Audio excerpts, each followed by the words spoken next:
Hello students, आप सब कैसे हैं। मैं उम्मीद करता हूं कि बहुत अच्छे होंगे। मैं Akash Kumar Bhadana ICT virtual classroom में आपका बहुत बहुत स्वागत करता हूं मेरे प्यारे बच्चों। और बच्चों, जैसा आपको पता है कि हमारा 12th क्लास में इकोनॉमिक्स जो आपका सब्जेक्ट है वो आपका प्रारंभ हो रखा है। और अब हम उसी में अपना चैप्टर देख रहे हैं, आपका पूर्ण प्रतिस्पर्धा में एक फर्म का सिद्धांत। उसी सिद्धांत के अंतर्गत आपको पता है, जब हम लोग अंतिम लेक्चर पढ़े थे तो अंतिम लेक्चर में हम लोग आपके पूर्ति के हिसाब की बात कर रहे थे कि पूर्ति कैसे हो। तो हमने व्यक्तिगत आपके लेवल पर देखी, हमने जो आपका बाजार के लेवल पर देखी, हमने लोच को उठाया कि लोच की मांग क्या है, क्या उसकी आपूर्ति है, कैसे उसके बीच संबंध है। उन सब चीजों को हम लोगों ने देखा और कौन कौन से फैक्टर हैं जो उसको आपका प्रभावित करते हैं, उन सारे कारकों को हम लोगों ने पढ़ा, अपने लेक्चर के अंदर उनको देखा। मैं उम्मीद करता हूं कि मेरे प्यारे सभी बच्चों ने घर जाकर अपने चैप्टर को बहुत अच्छे से रिवीजन करा होगा। अगर आपका कोई डाउट है तो आप लोग हमसे लाइव जुड़कर और चैट के माध्यम से आप अपना प्रश्न हम तक भेज सकते हैं। क्लियर है बच्चों? चलिए, अगर आप लोग रेडी हैं, आपने लेक्चर पढ़ा है, आपने रिवीजन करा है, कोई आपका डाउट नहीं है, हम चलते हैं सीधा डिजिटल बोर्ड की तरफ। यहाँ तक हम लोग देख चुके, यहाँ तक हम लोग आपका पढ़ चुके, और पूरा पढ़ने के बाद हम लोगों ने इसमें आपका सब चीजें आपकी बहुत अच्छे से देख ली थी। और देखने के बाद हमने इसमें देखा, बाजार के सभी फर्म अथवा विक्रेता मिलकर विभिन्न कीमतों पर बाजार में कुल योग कितनी मात्रा बेचने को तैयार है, इससे बाजार की आपका पूर्ति कहते हैं। इसको हमने देखा। फिर उसके बाद जो है बच्चों, हमने पूर्ति वक्र को पढ़ा कि पूर्ति वक्र क्या होता है, कैसे इसका ढाल है, कैसे इसका आपका कर्व है, उसको हमने देखा।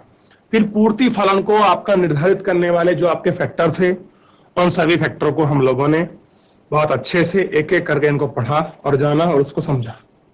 क्लियर है बच्चों? देखिए किस तरह से होता है। अगर आपका शॉर्टकट मिला हो, एसएन का मतलब क्या है, क्लियर है, एफ राउंड फंक्शन को दिखाया, क्या उसका मोटिव है, इन सब चीजों को हम लोगों ने वो आपका लिख लिया। ठीक है, आगे बढ़िए। आज हम लोग जो मेन देखने वाले हैं, हमको देखना है पूर्ति की कीमत लोच। इसको हम लोग पढ़ेंगे कि पूर्ति की कीमत लोच क्या है। और मैंने आप सभी को बोला था कि बच्चों, आप लोगों को आपका पढ़ के आना है, क्योंकि हमने लास्ट में पढ़ा था पूर्ति फलन को निर्धारित करने वाले जो फैक्टर थे, जो तत्व थे, उसको पढ़ा। फिर मैंने कहा था कि आप सभी बच्चे क्या करेंगे, पूर्ति की आपका कीमत लोच को आप सब लोग क्या आएंगे बच्चों, पढ़ के आएंगे। तो चलो आज हम शुरू करते हैं। ध्यान देना है आप सभी बच्चों को, और बहुत अच्छे से ध्यान रखते हुए सारी चीजों को हम लोगों को आपको पढ़ना है। देखिए, सबसे पहले ध्यान दीजिए आप सभी,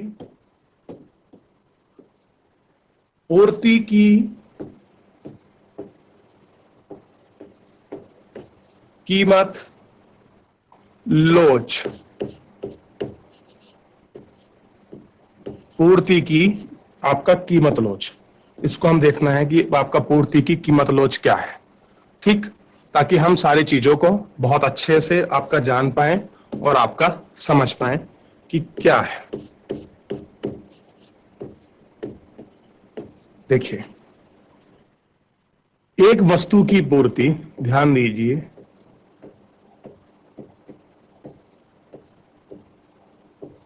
एक वस्तु की पूर्ति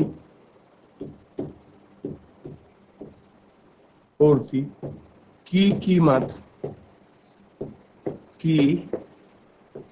कीमत लोच वस्तु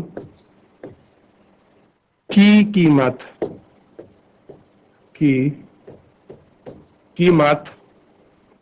में परिवर्तन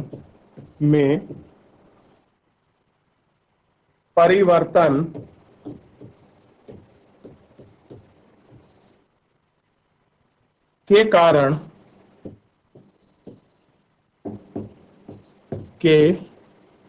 कारण वस्तु की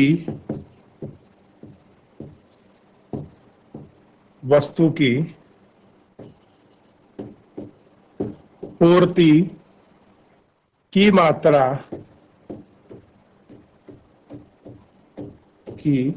मात्रा की कीमत लोच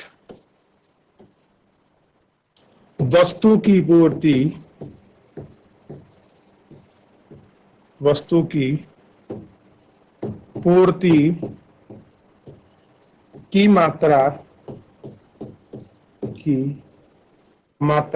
में प्रतिशत परिवर्तन, क्या है बच्चों, प्रतिशत परिवर्तन तथा वस्तु की कीमत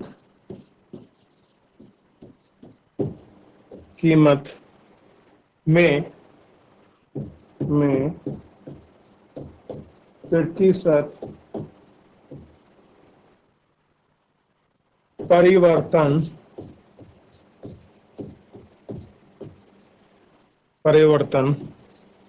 का अनुपात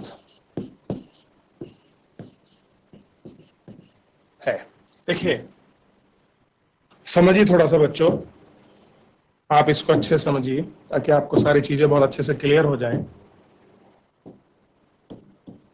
हम देख रहे हैं पूर्ति की आपकी कीमत लोच, एक वस्तु की पूर्ति की कीमत लोच वस्तु की आपकी कीमत में परिवर्तन के कारण क्या है। अगर हम कोई आपका वस्तु है उसकी कीमत की जो लोच है, अगर हम उस कीमत में कोई परिवर्तन के कारण अगर किसी वस्तु की पूर्ति की मात्रा में कीमत लोच वस्तु की पूर्ति मात्रा में प्रतिशत परिवर्तन, यानी कि अगर आपकी वस्तु में कोई भी उसकी कीमत लोच में कोई आपका परिवर्तन आ रहा है और खास कर चेंज ऑफ परसेंटेज तथा वस्तु की कीमत में प्रतिशत परिवर्तन का अनुपात है, यानी कि वस्तु की मात्रा में प्रतिशत परिवर्तन और वस्तु की कीमत परिवर्तन का जो अनुपात होगा वो अनुपात ही क्या है आपका बच्चों, ध्यान रखना है, वही जो आपका अनुपात है, यही अनुपात आपका क्या है बच्चों, देखिए पूर्ति की कीमत लोच है। यानी कि सिंपल इसको अगर आप देखें तो आप इसको इस प्रकार से कुछ समझ सकते हैं।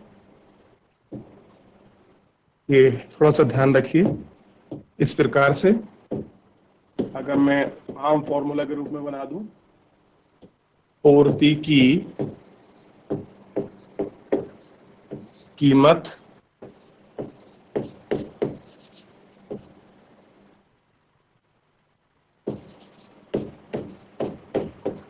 लोच के माप, समझिए इसमें क्या है। सबसे पहले देखिए प्रतिशत विधि, किसकी बात कर रहे हैं हम, जो हमारी अपनी प्रतिशत विधि, और इस विधि के अनुसार, इस विधि के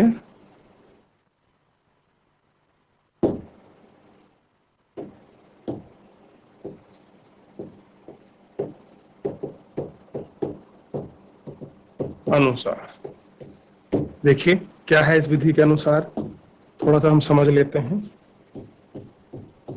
ESP इज इक्वल टू, समझिए ESP क्या है बच्चों, पूर्ति की कीमत लोच की माप। ये कैसे होगा आपका, पूर्ति की मात्रा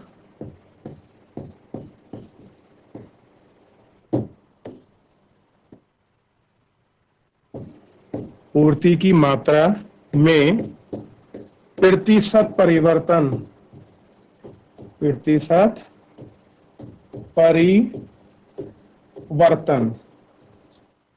अपॉन में देखिए कीमत में प्रतिशत परिवर्तन, कीमत में प्रतिशत परिवर्तन, यानी कि अगर आप ऐसे समझिए ESP is equal to delta Q upon Q बटे में डेल्टा P अपॉन P। अब 100 हमको क्यों लगाना है, क्योंकि हम बात कर रहे हैं परसेंटेज की, क्लियर है। तो इसके आगे क्या हो जाएगा बच्चों, चलिए ये हो जाएगा आपके बराबर में, चलिए इसको वापस दोबारा से लिख लेते हैं वहां से ताकि यहां सही रहेगा। ये जो है बच्चों जो आपका पिछला वाला पेज है, आप इसको क्या कर रहे हैं, हम इसको दोबारा लिख लेते हैं, यहां से काट ही देते हैं ताकि हम लोग उसको यहां लिख दें अच्छे से। देखिए इस तरह से ESP is equal to delta Q upon Q और पूरे में अपॉन इसका delta P upon P into 100 ठीक है, और बराबर हो जाएगा P upon Q is equal to delta P upon delta Q. ये बन जाएगा आपका फॉर्मूला। किसका बच्चों, ये फॉर्मूला हो गया आपका पूर्ति की कीमत लोच की माप का। ध्यान रहेगा इतना, कितना, ये वाला गुणा है बीच में, P अपॉन क्यू गुणा delta P upon delta Q. ये आपको ध्यान रखना है बहुत अच्छे से, ठीक है बच्चों सभी को। चलिए इतना ध्यान रहेगा यहां तक। अब एक बार पुनः देख लीजिए, पूर्ति की लोच कीमत की माप हम लोग कैसे ज्ञात करते हैं, इसके अनुसार हम लोगों ने कैसे निकाल सकते हैं प्रतिशत परिवर्तन, क्या इसका फॉर्मूला है, आप इसको बहुत अच्छे से समझ सकते हैं। अब एक इसी में चीज आती है, बड़ी अच्छी है बच्चों, बड़ा इंपॉर्टेंट है, हम लोगों को ध्यान भी रखनी होती है बहुत बार, और उसको ध्यान भी रखिए। वो होता है बच्चों इसका जो अगला पॉइंट है इंपॉर्टेंट, ध्यान रखिए, पूर्ति के कीमत लोच के प्रकार।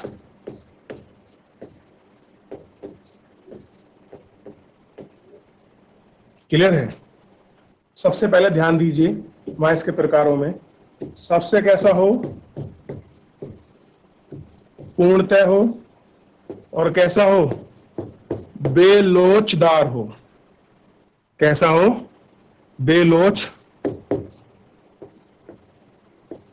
बेलोचदार पूर्ति, ठीक है, यानी कि EDP इज इक्वल टू 0, यानी कि जो लोच की मांग हो वो कैसी हो, 0 हो, अगर पूर्णतः लोचदार है तो। दूसरा ध्यान रखिए, बेलोचदार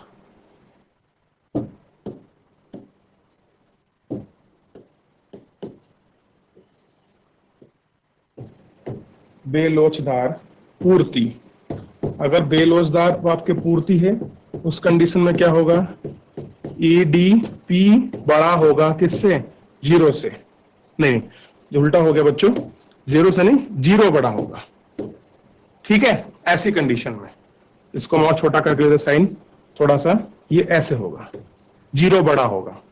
और दूसरी कंडीशन ये आती है अलग इसमें, अगर आप देख रहे हैं कि आपका यूनिट यानी कि इकाई लोचदार पूर्ति कैसी हो, लोचदार पूर्ति हो, यानी कि EDP इज इक्वल टू 1 के बराबर हो। अगर आपका कैसी है, आपका इकाई लोचदार पूर्ति है, ये तब की बात है। और कैसा हो आपका, जब बच्चों लोचदार पूर्ति, कैसा हो, लोचदार पूर्ति, इसमें क्या होगा, EDP बड़ा हो 1 से, तो ये कंडीशन है। यानी कि अगर ऐसा साइन आपको दिया है तो आप कहेंगे कि ये किसको डिनोट करता है, आप कहेंगे लोचदार पूर्ति को, ऐसे समझिए। और लास्ट है बच्चों पूर्णतः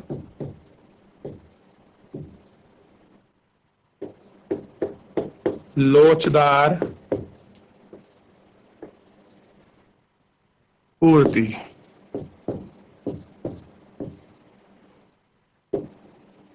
EDP is equal to infinity.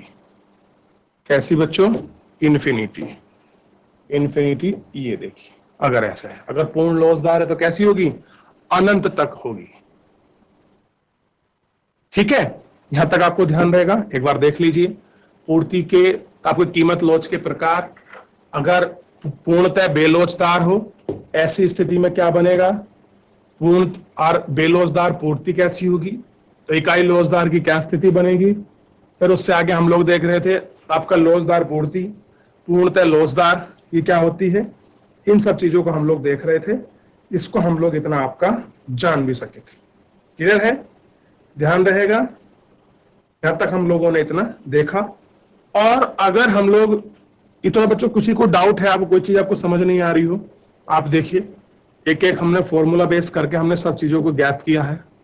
ठीक है, चलिए थोड़ा इससे आगे बढ़ते हैं, और इससे आगे बढ़ के क्या करते हैं हम लोग, आपका देखते हैं कि हम कहाँ की तरफ चल रहे हैं। इसमें जो अगला है, पूर्ति मात्रा में वृद्धि का विस्तार कैसे होता है और पूर्ति मात्रा में वृद्धि की कमी ये किस प्रकार से है, इसको भी हम थोड़ा आपका देखेंगे। लेकिन उससे पहले हम लोग क्या करते हैं, थोड़ा सा पूर्ति फर्म के जो कुछ फैक्टर हैं जो आपका निर्धारित करने वाले, उनको आज हम थोड़ा सा आपका देख लेते हैं। सबसे पहले देखिए इसमें टेक्निकल, आपका प्रौद्योगिकी, फिर गति। अगर आप एक मुझे आम भाषा में बताइए कि अगर आप कोई चीज फर्म का, आप कुछ आपका प्रोडक्शन कर रहे हैं कहीं से, अगर आपने टेक्निकली कोई चीज आपने रिफॉर्म करा है, कुछ चीज आपने बदली हो, तो मुझे बताइए कि आपके प्रोडक्शन में, आपकी चीजों में कोई चेंज आएगा नहीं आएगा। तो ऑब्वियस बात है बच्चों, कुछ ना कुछ तो जो आपका बदलाव है वो आपको देखने को मिलेगा। ठीक है, क्यों देखने को मिलेगा, आइए इसको थोड़ा सा हम आपका देखते हैं। जैसे मान लीजिए एक फर्म निश्चित वस्तुओं के उत्पादन के लिए उत्पादन के दो कारकों यानी कि दो फैक्टर, पूंजी तथा श्रम का उपयोग करती है। कोई आपकी फर्म है, वो आपका प्रोडक्शन कर रही है, दो फैक्टर ले रही है, पूंजी यानी कि कैपिटल और दूसरा श्रम यानी कि लेबर, दो चीजों का प्रयोग कर रही है। फर्म द्वारा संगठनात्मक नव परिवर्तन के पश्चात पूंजी तथा श्रम के उसी स्तर पर अब निर्गत की अधिकतम इकाई का उत्पादन होता है। कह रहे कि आपने इन दोनों को लिया और जितना हो सकता था मैक्सिमम हम लोग क्या कर रहे हैं, आपका जो आपका प्रोडक्शन है यूनिट का, वो हम लोग कर रहे हैं। दूसरे शब्दों में एक निश्चित निर्गत स्तर का उत्पादन करने के लिए संगठनात्मक नव परिवर्तन के कारण फर्म आगतों की कम इकाई उपयोग करती है। यह अपेक्षाकृत है कि निर्गत के किसी भी स्तर पर फर्म का सीमांत लागत कम करेगा। कुल सीमांत लागत वक्र की दाहिनी ओर, अब देखिए इसमें जो आपका मार्जिनल कॉस्ट जो आपका कर्व होगा वो कहां होगा, दाहिनी ओर, यानी कि नीचे की ओर शिफ्ट होगा। यानी कि जो ग्राफ क्या होगा आपका इस तरह से यूं बनता, ये कैसे जाएगा बच्चों, ध्यान देखिए, ये कहां आएगा, ये आएगा नीचे की तरफ इस तरह से। ठीक है, ध्यान रहेगा, कैसे आएगा, नीचे की तरफ।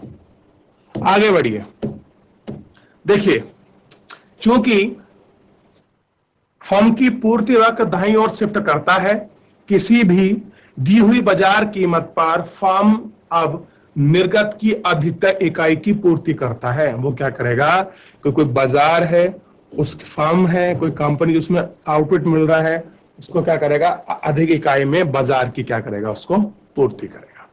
क्लियर है। अगला देखिए इसका फैक्टर जो है थोड़ा सा, आगत कीमतें, यानी कि जो आपका इनपुट्स, जो आपकी प्राइस है, थोड़ा समझिए। आगत कीमतों में परिवर्तन, यानी कि जो आप जिन चीजों से बेसिक यूज करके आप क्या कर रहे हैं बच्चों, ध्यान रखिए, आउटपुट आप ज्ञात कर रहे हैं, इन आउटपुट की वजह से कुछ जो होगा, कुछ आपके चेंजेस आएंगे, और खास करके जो आपका प्राइस है उसमें आपका चेंजेस आपको दिखाई देगा।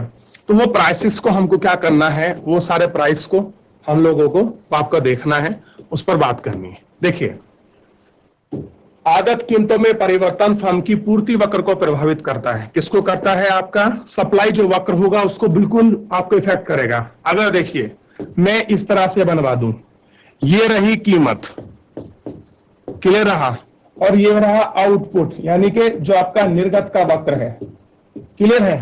कीमत बढ़ेगी, ये देखिए, अगर कीमत ऊंची है तो सप्लाई कम रहेगी, और अगर कीमत नीची है तो ये वक्र नीचे की तरफ आपका बढ़ता चला जाएगा। ये नंबर है, क्लियर है। अगर कीमत कम है मान लीजिए कम सामान मिल रहा है तो वस्तु कैसी होगी, अब उसकी इकाई अधिक जाएगी, और कीमत ज्यादा है तो देखिए यहां रास्ते में रुके क्योंकि उतनी सप्लाई नहीं होगी। इतना आप समझ सकते हो। और आप ये भी देख सकते हो कि कहां हम लोग आपका कीमत को रखते हैं, कहां हम लोग आउटपुट को रखते हैं, अपने इसमें ये हमको देखना होता है। अब देखिए, यदि एक आगत की कीमत जैसे श्रम की मजदूरी दर में वृद्धि हो जाए, मान लीजिए कि अब पहले लेबर 50 रुपए मिल रही थी, अब हमको 60 रुपए में मिल रही है, तो उत्पादन लागत बढ़ जाएगा, यानी कि प्रोडक्शन जो कॉस्ट है, क्या है बच्चों, जो प्रोडक्शन जो आपकी कॉस्ट है उसमें क्या हो जाएगा, इंक्रीज, वो लगातार आपकी बढ़ेगी। ध्यान है कि नहीं है, क्योंकि क्या हो गया, जो आपकी लेबर है वो कैसी हो गई, आपकी बढ़ गई है। ध्यान देंगे, निर्गत के किसी भी स्तर पर फर्म की औसत लागत के परिमाण स्वरूप वृद्धि सामान्य निर्गत के किसी भी स्तर पर फर्म का सीमांत आगत में वृद्धि के साथ होती है, यानी कि मार्जिनल कॉस्ट के साथ बढ़ती है। अर्थात अब सीमांत वक्र में बाईं ओर यानी कि ऊपर की ओर शिफ्ट करेगा, कहां बढ़ेगा, ऊपर की ओर। इससे भी पढ़ा है कि फर्म की पूर्ति वक्र बाईं ओर शिफ्ट हो जाती है। किसी भी बाजार कीमत पर अब फर्म निर्गत की कम इकाई की पूर्ति करता है। क्या करता है, ध्यान दीजिए, जो बाजार कीमत है उस फर्म जितना आउटपुट कर रही है वो कम इकाई यानी कि यूनिट्स में क्या कर रहा है, उसकी पूर्ति कर रहा है। क्यों, क्योंकि जितना भी हम इनपुट लगा रहे थे, ध्यान दीजिए, इनपुट का चाहे आपकी कैपिटल हो चाहे आपकी लेबर हो, उन दोनों में से एक को अगर वो आपका बढ़ गया है तो जो कॉस्ट आनी है, कॉस्ट का मतलब है लागत किसी वस्तु बनाने के लिए, तो उसमें क्या होता है, बहुत सारे अंतर, बहुत सारे चीजें हमको दिखाई देते हैं। उसका इंपैक्ट वस्तु के रेट पर, वस्तु की डिमांड पर, वस्तु की सप्लाई पर, और जो हम लोग जो आपका कर्व बना रहे हैं उस कर्व पर हमको स्पष्ट रूप से दिखाई देता है। क्लियर है, ये आपको बहुत अच्छे से ध्यान रखना है। क्लियर है बच्चों, अगर आप इन सब चीजों को पढ़ते रहेंगे रिलेट कर तो आपको किसी प्रकार की समस्या नहीं आने वाली, सारी चीजें बहुत अच्छे से आपको ज्ञात हो जाएंगी। तो आज का जितना भी स्तर लेवल है हमने बहुत अच्छे से आपका देखा, उसको जाना और उसको परखा। क्लियर है मेरे प्यारे बच्चों, आज के लिए इतना ही, मिलते हैं आपका नेक्स्ट लेक्चर में। मुझसे जुड़ने के लिए आपका बहुत बहुत धन्यवाद बच्चों।